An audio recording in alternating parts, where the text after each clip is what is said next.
ಇದು ಒಂದು ಸುಭಾಷಿತ ಶ್ಲೋಕ. ಸುಭಾಷಿತ ರತ್ನ ಭಾಂಡಾಗಾರದಿಂದ ಆಯ್ದದ್ದು.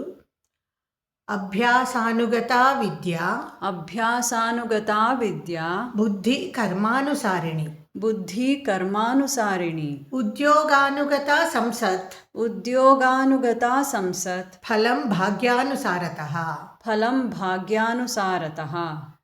ಪ್ರತಿಯೊಂದು ತಕ್ಕಂತೆ ದಕ್ಕುತ್ತದೆ ಅಂತ ತೋರಿಸ್ಕೊಡುತ್ತೆ ಇದು. ನಾವೆಷ್ಟು ಅಭ್ಯಾಸ ಮಾಡ್ತೀವೋ ಅದಕ್ಕೆ ತಕ್ಕಂತೆ ವಿದ್ಯೆ ಸಿಗುತ್ತೆ. ನಮ್ಮ ಬುದ್ಧಿ ನಾವು ಯಾವ ರೀತಿ ಕರ್ಮಗಳನ್ನ ಮಾಡ್ತೀವೋ ಅದರ ಪ್ರಕಾರ ಬೆಳೆಯುತ್ತೆ.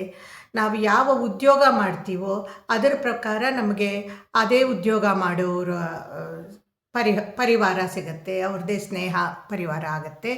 ಫಲಂ ಭಾಗ್ಯಾನುಸಾರತಃ, ನಮಗೆ ಫಲ ಯಾವುದ್ರ ಬಗ್ಗೆ ಆಗಲಿ ಯಾವುದೇ ಕೆಲಸ ಮಾಡಿದರೂ ಅದರ ಫಲ ಸಿಗೋದು ನಮ್ಮ ಭಾಗ್ಯವನ್ನು ಅನುಸರಿಸುತ್ತೆ ಅನ್ನೋಂಥ ತಾತ್ಪರ್ಯ ಇಲ್ಲಿದೆ. ಮೊದಲನೇ ಸಾಲಿನಲ್ಲಿ ಅಭ್ಯಾಸಾನುಗತ ಅಲ್ಲಿ ಭಾ ಮಹಾಪ್ರಾಣಾಕ್ಷರ ಇದೆ. ಎರಡನೇ ಸಾಲಿನಲ್ಲಿ ಬುದ್ಧಿಯಲ್ಲಿ ಧಿ ಮಹಾಪ್ರಾಣಾಕ್ಷರ ಇದೆ. ಮೂರನೇ ಸಾಲಿನಲ್ಲಿ ಯಾವುದೂ ಇಲ್ಲ. ನಾಲ್ಕನೇ ಸಾಲಿನಲ್ಲಿ ಎರಡಿದೆ ಮಹಾಪ್ರಾಣಾಕ್ಷರ. ಫಲಮ್ಮಲ್ಲಿ ಫ ಮಹಾಪ್ರಾಣಾಕ್ಷರ, ಭಾಗ್ಯ ಅಲ್ಲಿ ಭಾ ಮಹಾಪ್ರಾಣಾಕ್ಷರ ಇದೆ. ಒಟ್ಟಿಗೆ ಹೇಳೋಣ.